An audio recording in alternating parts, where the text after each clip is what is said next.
Dr. Becca here. I wanted to do a little video about something called co-regulation. Co-regulation is an important part of any relationship, like parenting or really any relationship. And it's when one nervous system helps to regulate another one. And this can happen for, again, little humans whose nervous systems and brains are still learning how to regulate themselves or don't know how yet.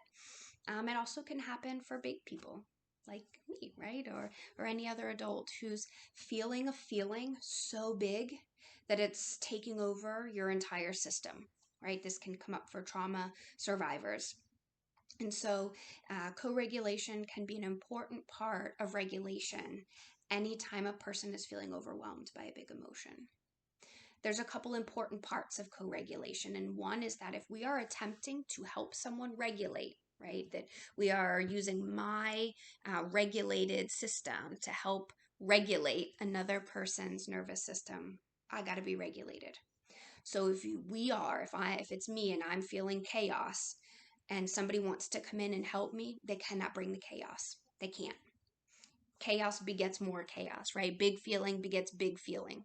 And when we're in that heightened state, we are definitely going to pick up on if somebody else is not being authentic and true. Because when we are in that big feeling, we're in that fight, flight, freeze, and fawn. And so we are scanning for danger. And it's really important to be authentic. And so I have to be regulated in order to co-regulate. And I might use things like my tone of voice, the pace of my voice, as well as the content. I'm not going to lecture, and I'm a big believer in wait. Why am I talking? Why am I talking? Which basically means say less.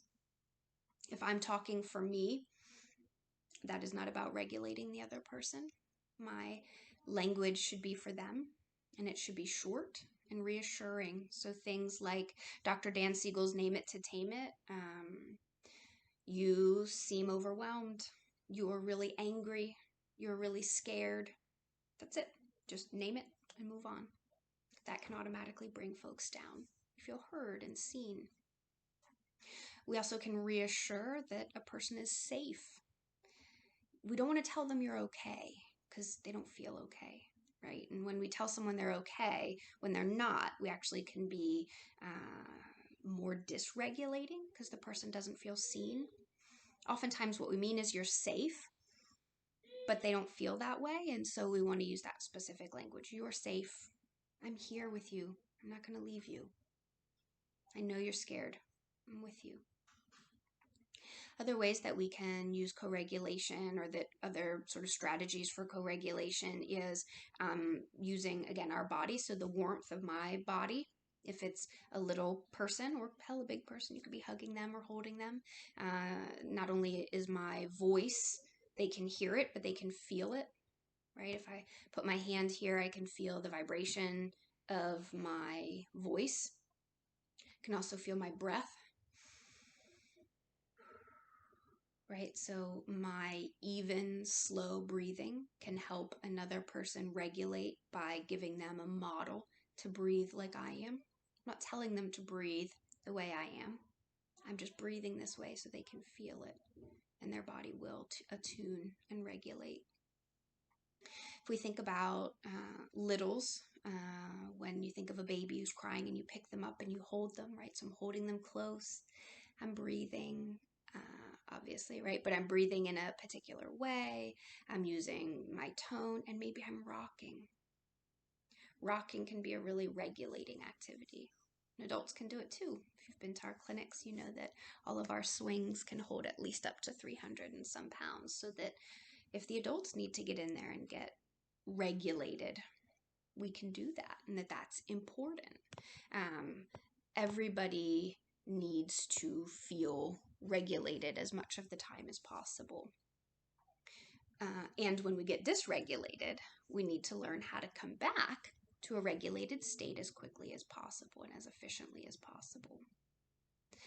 So again, it's providing warmth, responsiveness, It's being calm. We must bring the calm. If I'm woundy, I cannot possibly help somebody else regulate. So a big part of that is checking our own state. Are we in a place to be able to do that? And it's okay if you aren't. Right? We got to be honest with self. So you can also give touch, right? That can be regulating for folks. The breathing, the rocking, language can help. We want to keep it those short, reassuring statements. It's also important to remember that we cannot regulate with someone we don't know or trust, right? Because regulation is I don't feel safe. And so if dysregulation is I don't feel safe in my body in this environment. And so if someone is going to help me regulate, I need to trust them. And so, here at Del Mar, everything we do is led by relationship. And that's part of why, whether it's ABA, speech, OT, mental health, whatever, we lead and start with the relationship. It's the most important thing, particularly when we're asking people to do tough stuff. We have to have a container for their big feelings that come up. And the relationship is that container.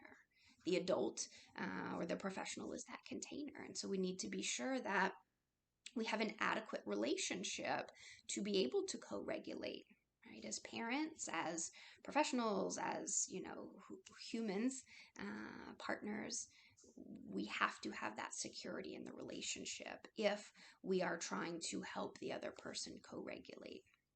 So again, this can happen in any relationship. So it can be littles we often think about because they don't quite yet know how to regulate their nervous systems. But it also can happen with big people. Big emotions are not limited just to little people. And as we are, continuing to go through pandemics and traumatic events in the news, as well as our individual and personal traumas, it is not uncommon to struggle with regulating our own nervous systems. And sometimes we need co-regulation, somebody else to help us do that. And these are some strategies that might help and some things to consider. Again, we want to allow space for the person to feel their feeling. Don't tell them to calm down. It doesn't work. You can think in your own life when someone told you to calm down and kind of how that played out. My guess is it didn't work. And so we want to honor their feeling. It's a big one. And it's that I'm with you and you're safe. And then try different things from your own regulation to help co-regulate the other person. Again, this can be used in a variety of ways, in a variety of settings, and with a variety of relationships. And I hope this is helpful.